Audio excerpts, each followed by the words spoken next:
شروع اللہ کا نام لے کر جو بڑا مہربان نہایت رحم والا ہے۔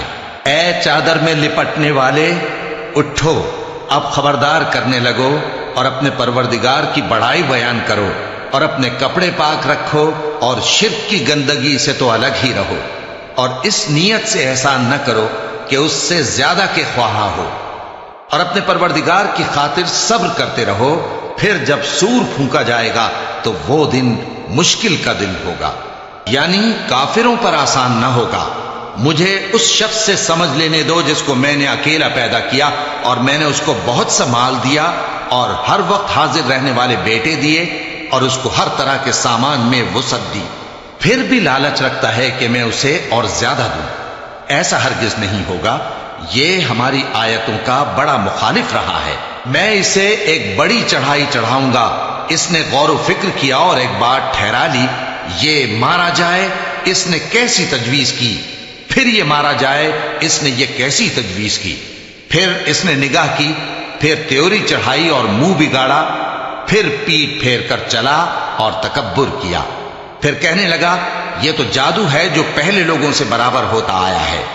پھر بولا یہ اللہ کا کلام نہیں بلکہ بشر کا کلام ہے، میں ان قریب اس کو سقر میں داخل کروں گا، اور تم کیا سمجھے کہ سقر کیا ہے؟ وہ ایسی آگ ہے کہ نہ باقی رکھے گی اور نہ چھوڑے گی، اور بدن کو جھلس کر سیاہ کر دے گی۔ اس پر 19 داروغہ ہیں، اور ہم نے دوزخ کے داروغہ فرشتے ہی بنائے ہیں، اور ان کا شمار کافروں کی آزمائش کے لیے مقرر کیا ہے، اس لیے کہ اہل کتاب یقین کریں اور مومنوں کا ایمان اور زیادہ ہو، اور اہل کتاب اور مومن شک نہ لائیں، اور اس لیے کہ جن لوگوں کے دلوں میں نفاق کا روگ ہے اور جو کافر ہیں کہیں کہ اس مثال کے بیان کرنے سے اللہ کا مقصود کیا ہے۔ اسی طرح اللہ جس کو چاہتا ہے گمراہ رہنے دیتا ہے اور جس کو چاہتا ہے ہدایت دیتا ہے، اور تمہارے پروردگار کے لشکروں کو اس کے سوا کوئی نہیں جانتا، اور یہ قرآن تو بنی آدم کے لیے نصیحت ہے۔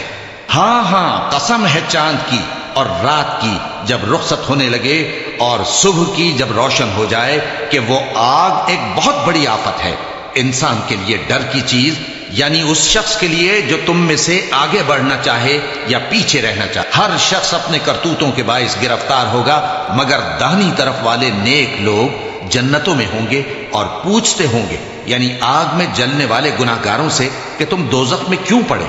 وہ جواب دیں گے کہ ہم نمازیوں میں شامل نہ ہوئے، اور نہ ہم فقیروں کو کھانا کھلاتے تھے، اور ہم بحث کرنے والوں کے ساتھ مل کر بحث کرتے تھے، اور روز جزا کو جھٹلاتے تھے، یہاں تک کہ ہمیں موت آ گئی۔ تو سفارش کرنے والوں کی سفارش ان کے حق میں کچھ فائدہ نہ دے گی۔ ان کو کیا ہوا ہے کہ نصیحت سے روگرداں ہو رہے ہیں؟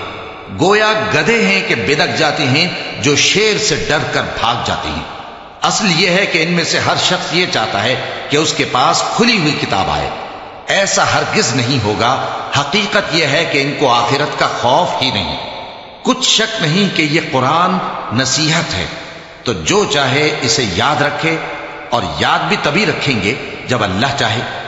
وہی اس لائق ہے کہ اس سے ڈرا جائے، اور وہی معاف کرنے والا ہے۔ ہماری یہ ویڈیو اچھی لگی ہو تو ہمارا چینل لائک شیئر سبسکرائب کریں، بیل آئیکن ضرور دبائیں تاکہ ہماری اسلامی ویڈیو اب تک پہنچتی رہیں۔ بہت بہت شکریہ۔